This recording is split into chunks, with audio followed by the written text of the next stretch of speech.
Well, thank you so much, Sarah Waxman, for that beautiful moment of reflection and gratitude. A quick note for folks before we get started this next session on logistics. So if you're having any challenges with the chat, so if, for example, you haven't seen any comments for the last 10 minutes, 20 minutes, 30 minutes, just click refresh on your browser.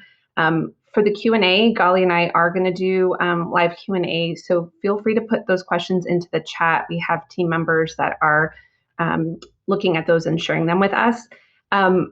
If you prefer to submit a question anonymously, just send an email to convening@srenetwork.org. So that's in the chat there, but just want to make sure everyone had that. So now it's my pleasure to introduce my co-presenter, Gali Cooks, President and CEO of Leading Edge. Gali is a thought partner, co-conspirator, and a fellow traveler in the work of gender equity, and I'm so glad that she's with us today. We prepared some slides for you, and we're going to go ahead and get started. And after we do some speaking, again, we're going to kind of open it up. We would really love to hear your thoughts on this work. So we'll do about 30 minutes speaking, 15 minutes of Q&A. This year has really shown us that issues of gender safety, respect, and equity in the workplace and in our communal spaces are more important now than ever. And so for this session, we're going to be talking about what these issues look like in Jewish workplaces. You're going to get to hear about really important landmark research that Leading Edge has conducted on the gender gap in Jewish leadership that SRE Network has been proud to support. But I did want to first do a little bit of a dive into what this pandemic, this last year plus, has looked like specifically for women in the workforce. So these are some of the headlines that we have all been bombarded by and paying close attention to. Comments about a she session, women disappearing from the workforce.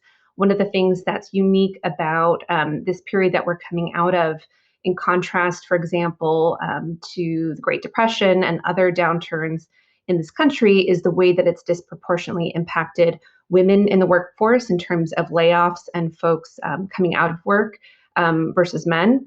And so these are some of the different headlines that we've been seeing. American women lost more than 5 million jobs in 2020 alone. There were key sectors that were impacted by this, of course. So female-identified workforce in healthcare, social assistance workers, around childcare, emergency services. So the last time the women's labor force participation has been this low is 1988. So I just want to kind of take a moment, look at that date on your screen, and think about what that means and what that looks like. There has been steady improvements in gender parity in the workforce in the US each year, and it's been steady but incremental. And so what does it look like in a year plus to basically erase a lot of that progress? And what does it look like to try to counteract that and take things in the right direction, given how incremental those improvements have been? So there's a number of causes of this she session in terms of the pandemic. The majority of frontline workers are women, so we're talking about retail, health, K through 12 education, paid care. Also job cuts that were concentrated in female-dominated sectors, leisure and hospitality, restaurants, retail. There's also a higher percentage of women that are downshifting. So there's not a ton of research on this, but some of the surveys that have been done is looking at asking women and men in the workforce, what plans do you have for potentially cutting back in terms of your role, the number of hours that you're working, where you may be taking a pause if you were on a certain track for promotions, that kind of thing, due to this burden, unexpected burden around childcare, elder care, homeschooling. So this is some research that came out of a McKinsey study. This is looking at corporate workplaces, and you can see a comparison here in terms of a distinction between male-identified and female-identified workers in corporate workplaces, parents, and then folks without children.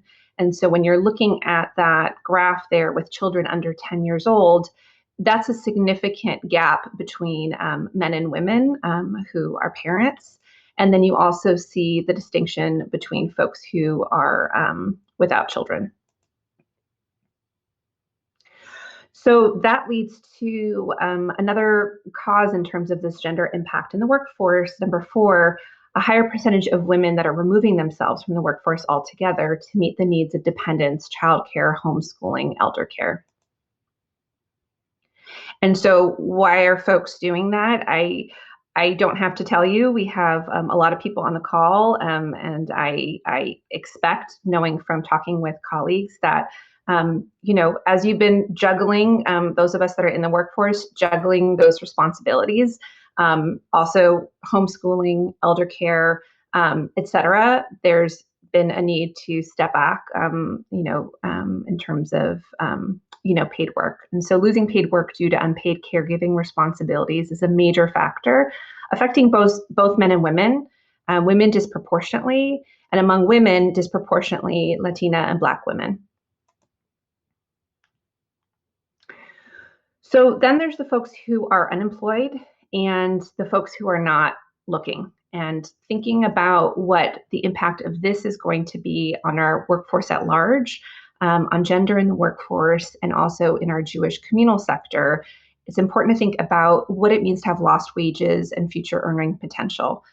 That leads to increased economic insecurity, and we're not talking about individual families. Of course, we're talking individual women. We're talking about whole families that are impacted, whole communities, sectors, increase in poverty.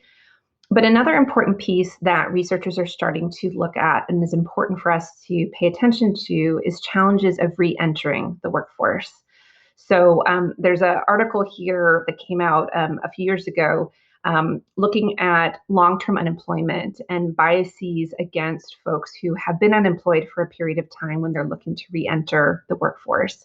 And this is a spot where we expect to definitely see, and again, interested to hear folks' impressions during the Q&A, see the really the wake of what this impact has been for years to come. So what does it look like for somebody, predominantly women, who were unemployed for 6 months? There may be, or 6 months or more, there may be cases in which they were furloughed, where they were able to come back full time. But there's some research that shows that the longer you are unemployed, the harder it is to get rehired, and that there is a stronger bias against unemployment than in relation to concrete years of work experience. Again, I know plenty of people on this call, experts in this field. This will not be a surprise. What does that mean? You could have two potential applicants going for the same job.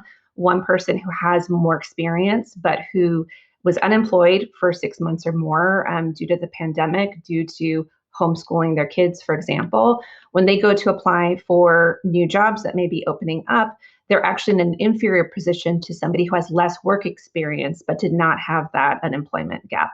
So this is a really important thing for us to think about, and to also think about what are some of the different biases, prejudices that we have existing in our wider society that is also reflected in our community around employment and unemployment, and what are the pathways for ensuring that folks that did need to downshift or step out can come back in. So what about the folks that are continuing in the workforce? I want to mention, because I've given this presentation or version of this a few times with Gali as well, and something that's been pointed out that's important to mention is, we have folks that are working that find the work that they're doing meaningful. Working is also providing economic, it's income for their families. It's a need.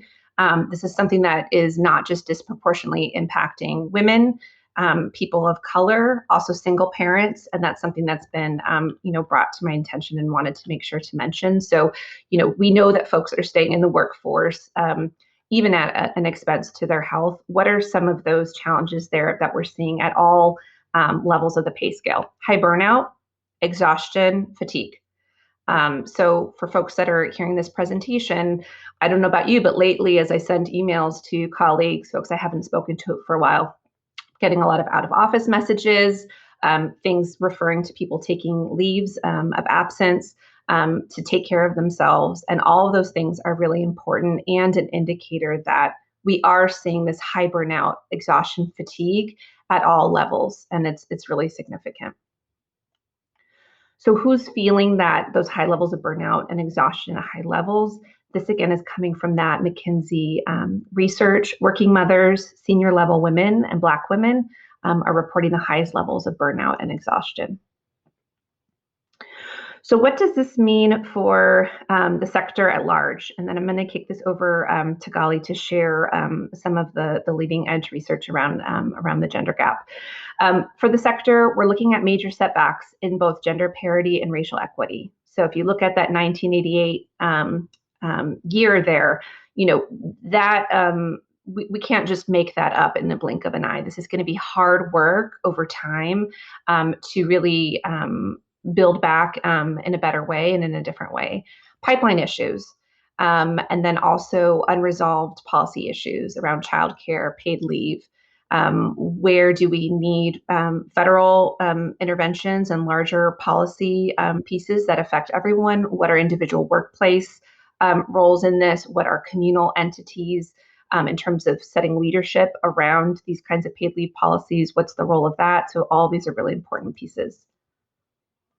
Coming back very briefly to the pipeline, part of why this is so important to be looking at and leads into Gali's leading edge research is that this is what the pipeline looked like pre-pandemic. And so you already had some more parity in terms of race and in terms of gender in the workforce at that entry level position. And then as you move along the pipeline up to C-suite, you see those gaps over time.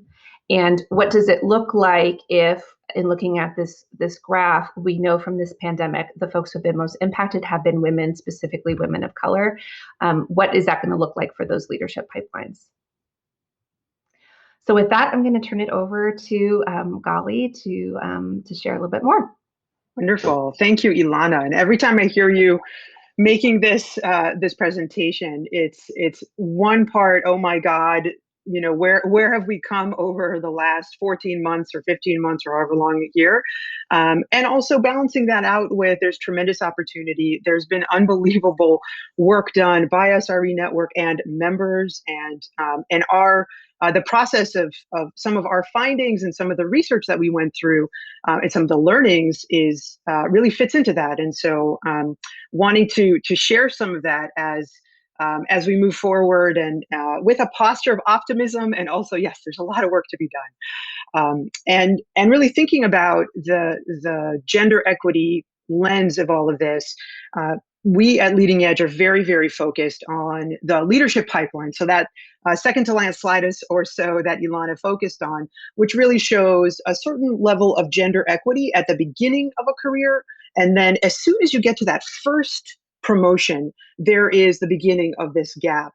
And in terms of genders and race and other markers of diversity. And so we thought, as we were looking at the leadership pipeline issues in the Jewish community, we wanted to learn more about what does our ecosystem look like? Where are we the same? Where are we different from a lot of different sectors and society at large that is dealing with a lot of these challenges and opportunities? And also charting the progress that has been made, because there has been a tremendous amount of progress, and we are standing on the shoulders of really giants in our field, some of whom we've heard from and are hearing from in this convening. And so as we look at the ecosystem of Jewish nonprofits and specifically our sector, what we see is really our sector is overwhelmingly made up of female identified individuals and led by male identified individuals. And so much so that overall, as we've looked at the ecosystem of Jewish nonprofits, there is about a really interesting ratio of about 2/3 of the workforce is made up of female identified folks, and yet 2/3 of the folks leading our organizations are male identified. So really that CEO role, that executive director role. Now, we are not different in that. I mean, Elana showed us, and we know that this is, not a different kind of things that make you go, kind of thing about our sector. But the thing that made it really interesting for us is that a lot of sectors that have these types of issues, that real gender equity in that C-suite and specifically that CEO role, are not necessarily female identified in terms of the workforce, the plurality of the workforce. So really trying to unpack what is happening here. If we have the majority of our workforce is female identified, it stands to reason that a bunch of these individuals do aspire to leadership roles. What's going on here that is really hampering that development and that type of advancement in a real concrete way? And so that's the way in which we really looked at this from a leading edge perspective, thinking, if we want a vibrant ecosystem of Jewish nonprofits that are making the world a better place, which we all do, or at least aspire to, then we need to be able to attract, to develop, to grow, to promote the entire swath of potential talent that is attracted to our roles. And there's a lot of potential and a lot of, coming from the business world, they would say there's a lot of value that we're leaving on the table by not attracting these folks and not grooming them in ways that can really help all of our organizations pivot and thrive in really magical ways. And that was really our posture. And so we thought, well, let's really dig into this question of why is there this persistent gender gap in top leadership at Jewish nonprofit organizations? And by top, we mean that topmost professional role. So CEO, executive director, EVP, whatever that title is, but that one individual that, again, if we look overall in our sector, seems to be held by many more male identified individual than female. So we started learning about our sector and really wanted to peel away some of these layers. And I wanted to present some key data that does point to real concrete progress that I think should be celebrated and named in ways that, this is not the same conversations that it feels like previous generations have had. They've had a lot more, I feel like, friction and a lot more of a steep hill to climb. And yet there is still a lot more that we can do. So just a few data points, and there's a lot more here. But if we look at the federation system overall, so if we're looking at the total number of federation, there's almost a nearly 50-50 split, if you will, between female identified and male identified individuals who are the CEOs of those federations. We all know that there were recently high profile searches where for the first time institutions have appointed a female CEO, the Joint, JTS, and their new chancellor. And then there are subsectors within our sector, and the Jewish Human Services agencies are led by about 70% women at that top professional role. So that's, I would say, an incredible show of progress and should not be overlooked as we think of, all right, there's like momentum here.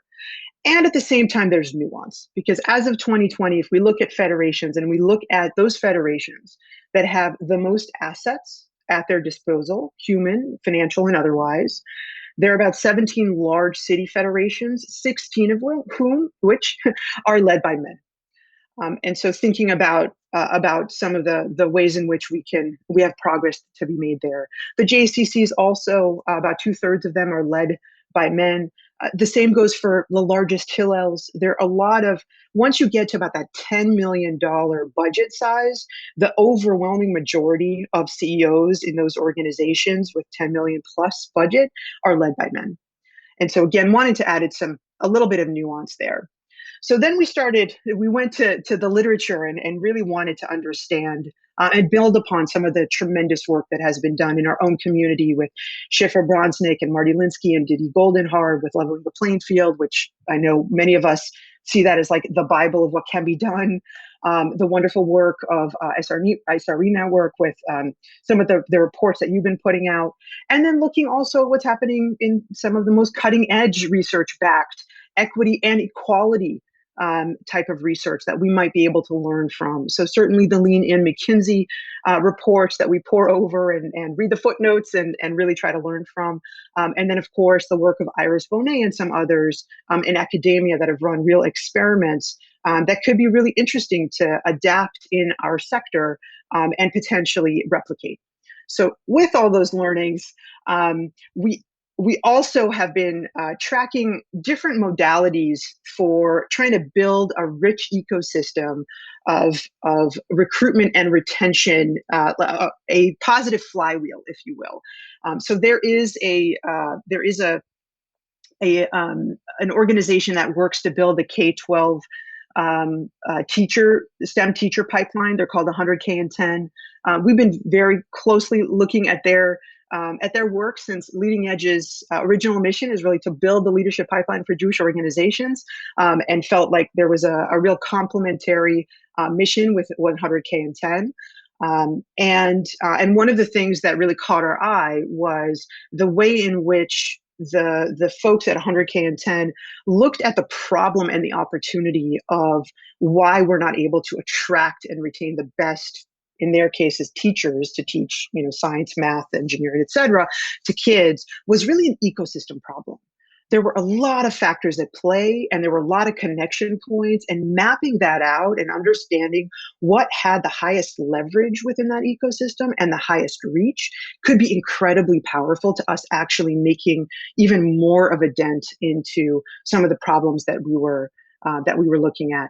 So we partnered with them to try and bring their methodology to our ecosystem. And I think of the 250 plus individuals who are part of this convening over the next 2 days, many of you participated in what we wanted to do was basically do what they call citizen cartography. So it's really getting at the lived experiences and some of the ways in which we, as we live in our community, how we see this persistent gender gap in top leadership play out. And we use the 5 why methodology popularized by Toyota. You basically, you define the problem, and then you go, okay, well, why is that? And then you go, why, until you get to bedrock. And again, our problem was, why is there this persistent gender gap in top leadership? Well, because, the jobs are huge. Well, why is that? You have to be on 24/6. Why is that? It's the donors, whatever that is. We collected a ridiculous amount of data. In fact, it was tens of thousands of data points. All told, about 1,200 individuals participated in this experience.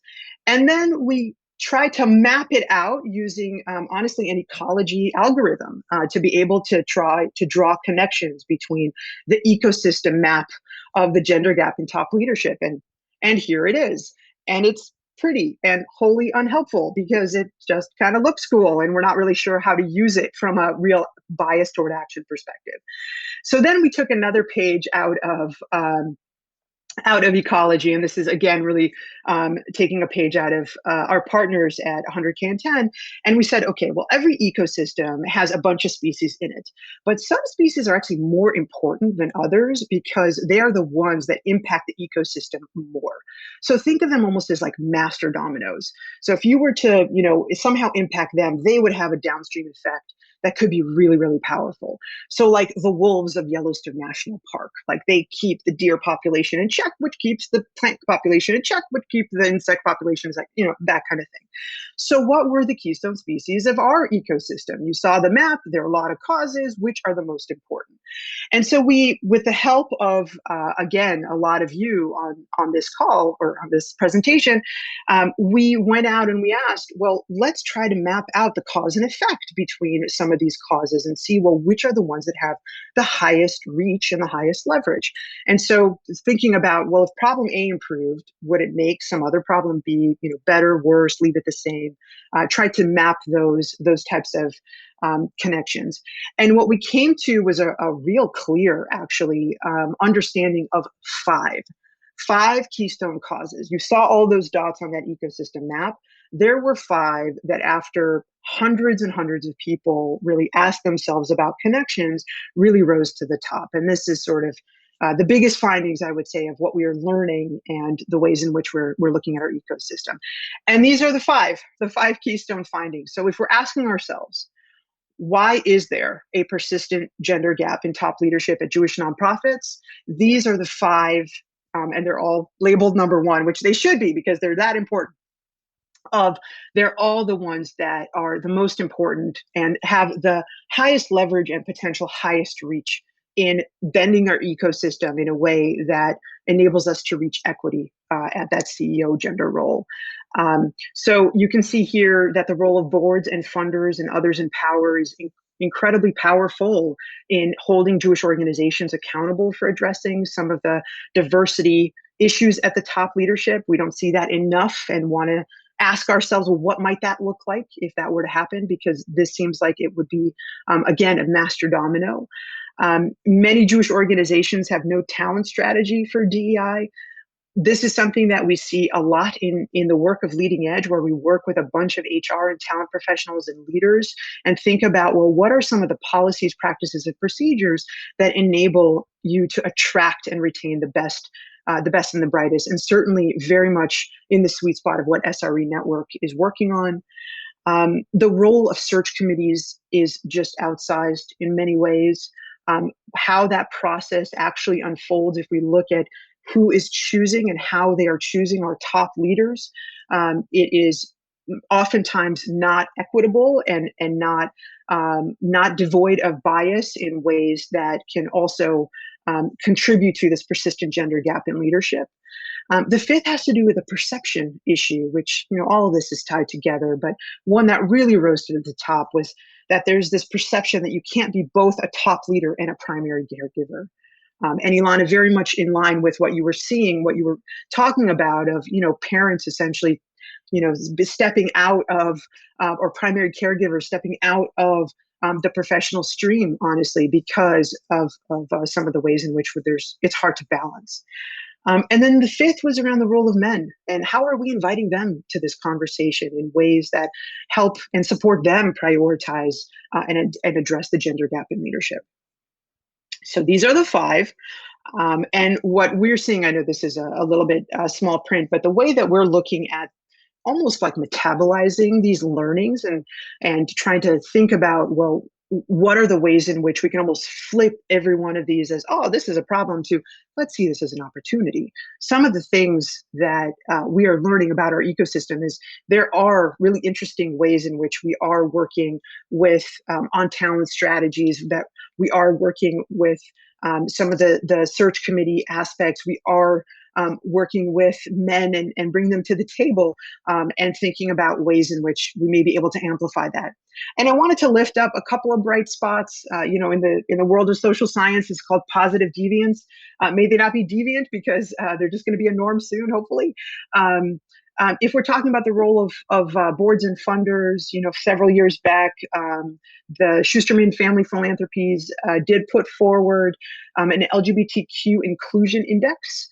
And they basically said to grantees, look, you have to have a certain policy in place. You have to have certain procedures in place, accountability in place.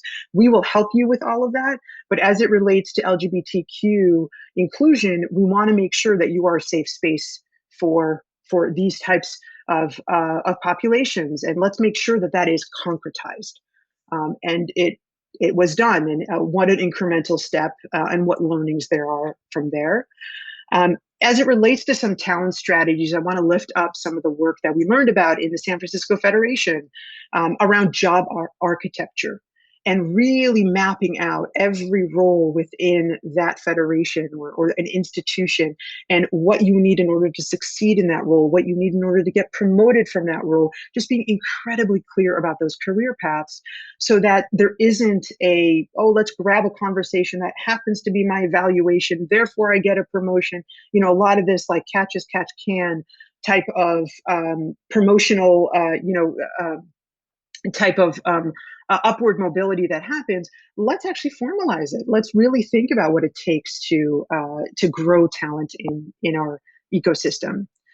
I also want to really lift up the work of the SRE network, because in very subtle yet incredibly powerful ways, that the SRE network was founded, I think, around 2018, late 2018, and really y'all got to starting in 2019. And we at Leading Edge do survey many employees within the ecosystem of Jewish nonprofits, ask them a lot of questions about their employee experience. One of the questions that we started asking in 2017 was around sexual harassment policy. Is there one that you know of? And again, you're asking an employee, do you have a sexual harassment policy at your organization? If so, do you know what to do in case you, God forbid, see this incidents? And you can see the way in which, since SRE and just the Me Too movement, and the way in which just awareness raising has been able to lift into the consciousness of employees an understanding of, yeah, actually we do have a policy. My manager made a point of pointing it out. We actually did go through what needs to happen if God forbid something needs to happen. We, did different trainings, and it really moved the needle in incredible ways. I should mention here, by the way, that an increasing number of organizations have taken our employee experience surveys. So this number has dramatically increased, and it's not like 100 organizations took it in 2017, 2018, 2019. It really speaks to a lot of the work that we hope to see. In terms of just where we see this, some of these findings and the way in which we want to build upon them, we are planning on sharing a bit of a report on what we did. And the findings in the field very, very soon. We are also going to look into women's leadership in the Orthodox community. That is something that came out as we, again, talked to 1,200 people. The Orthodox community is incredibly diverse. They are a growing and an important part of our community, and wanting to understand a little bit more about what does that mean positionally and for women to hold power in that community, in those communities, I should say. We're also going to be looking at CEO search committees through the lens of really behavioral science, and thinking about, what are the ways in which a CEO search committee process unfolds? Where could it potentially go off the rails? And then where can we actually prevent that from happening by creating guardrails? And so it's really thinking about that from a behavioral science perspective. And then we're really hoping to gather more interventions and what's worked in your ecosystems and outside, as we see the 5 keystones, and really think about how can we learn from one another, how can we continue to be curious, and to really be able to continue bringing this conversation to the fore. So wonderful. Thank you so much, Gali. So that wraps up the kind of formal presentation in terms of slides. And now we're going to open it up to the group for questions. We've been getting some questions, but just a reminder to put your questions into the chat, or you can also send a message to convening@srenetwork.org. One question that I received that I would love, Gali, for us to both speak to, and seems to be a through line, or becoming a through line for today's programming, at least, centers around authenticity. And so how do we balance allowing people to be authentic with building their leadership? And I think that it's such an important question. I think one of the things that we've been thinking about, particularly as we're looking at gender and looking at race, is the construct of our concepts around professionalism and around leadership, and trying to identify where there are gaps in terms of skills and experience that are helpful for us to address with employees to help with their growth, and where in some cases some of those things can be outdated and can be even harmful. And I know that that's something that I think resonates a lot with the folks that are participating in this, because there's this desire to bring our full selves. And what does that look like? I'll just say from my perspective, and then Gali would love to hear your thoughts on it. How I understand, really being able to bring your full self to your work and being authentic is to not need to hide parts of your identity and things that are important to you in order to belong in your workplace and in order to make a difference, which is different than having work become your life. And I do think that that's a place where we have some outdated leadership models around what commitment in work looks like, and this idea that it needs to be 24/7 or 24/6. And there's a way in which we can then put on to that outdated paradigm this really important and inspiring push to be authentic, and like, great, so I'm now going to bring all of myself to work and do it all at the same time. And I think, just speaking as a working executive and mother of 2 young kids, yes, over this last year it has been meaningful that I've had more time with my kids at home, and it's been challenging. And yes, it's cute to bring the girls on the call and everyone gets to meet them. And Very good. other times it's not only distracting, but it's uncomfortable because there's things that are important and personal and meaningful to me that are part of who I am as an authentic person that I don't want to be bringing into every moment of my professional life. So I think that then when it comes to really helping folks understand, a leadership pipeline and where are those different gaps, I think that the CEO, where you were mentioning the federation, large federations, and the number of those positions are predominantly male, and there are two different things that come to mind that are important to look at. There's both, are people not qualifying for the roles, but then there's also, are there people who are not applying for the roles because it's not what they want, and what is kind of the design response around that. But would love to hear, Gali, your thoughts on this as well. Yeah, it's a great question. And I would say COVID has really accelerated the need for us to figure out what does authenticity mean from a leadership perspective. The call to be authentic and in some ways transparent as a leader has been, and vulnerable, right, has been something that we've seen in leadership and management journals come to life. And then from an employee's perspective, because we have to remember we have 4 or 5 generations working at work right now, very different type of experience for every one of us, and different expectations and different ways in which we have just been forged as individuals. And so from the leadership perspective, and especially during COVID, and understanding that, look, the majority of our waking hours as adults, if you work for full time, are spent at work. That means if you are needing to hide in some concrete way, and the way that we define it is psychological safety. Now, it doesn't mean that you let everything, like you have no filter. Of course, there's a certain level of professionalism and decorum that needs to happen in the workplace. But if you have to hide yourself in ways that engender a certain level of fear or an insecurity, if you will, from a psychological safety perspective, that is going to take a toll. And especially over the last 15 months, when we've basically been living at work, right? That's essentially been what we've been doing. It has been very, very difficult to put different boundaries around how we show ourselves. And so that has definitely weathered.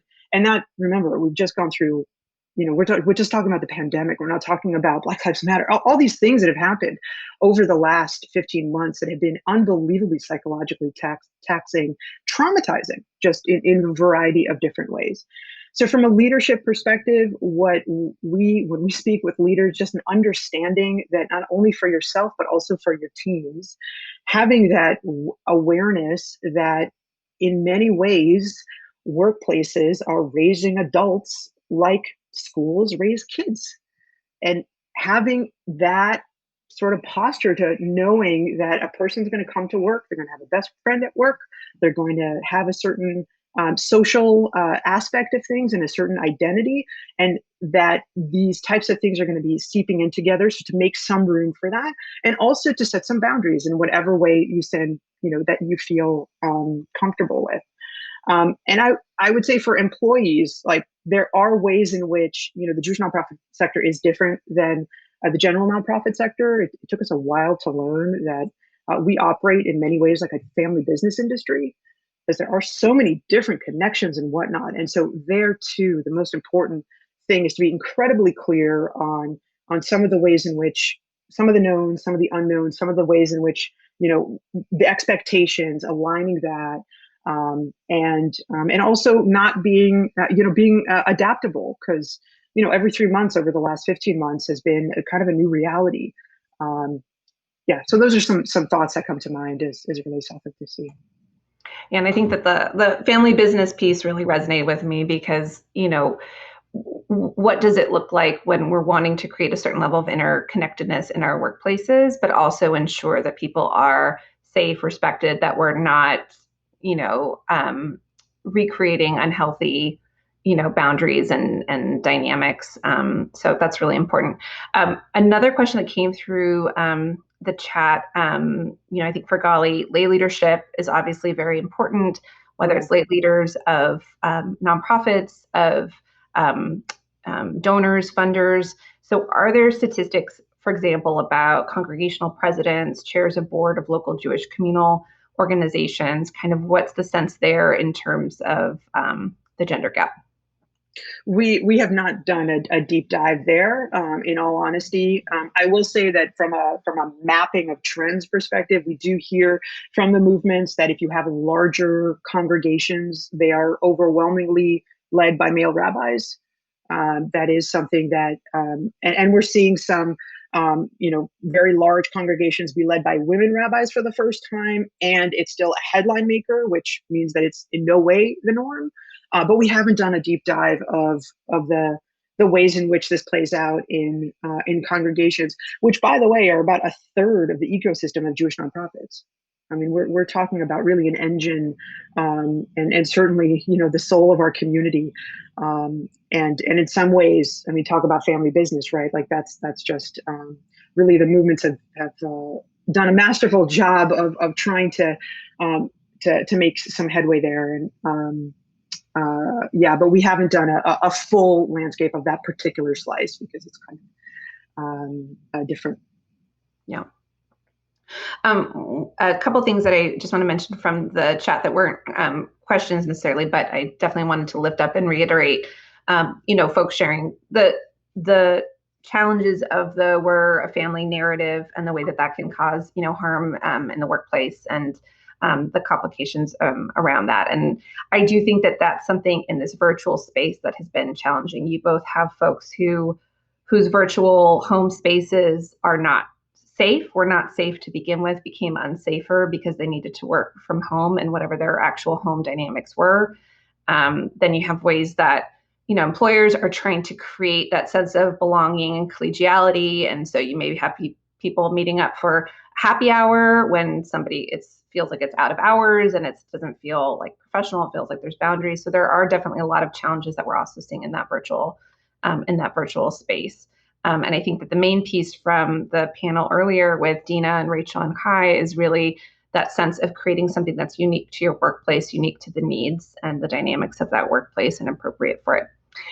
There was a question of research and how it correlates to gender and age, which I think is a really important piece and something that I hear about definitely from our network. We have ageism in the society. We have ageism in our Jewish community. I don't know, and Gali, correct me if I'm wrong, if there's existing research on the intersection of age and gender in Jewish workplaces, and if women are disproportionately, impacted in terms of when you're looking at a leadership pipeline in Jewish spaces, and that intersects with ageism, and the ways that Jewish women who are of a certain age are also dealing with certain kinds of discrimination and bias.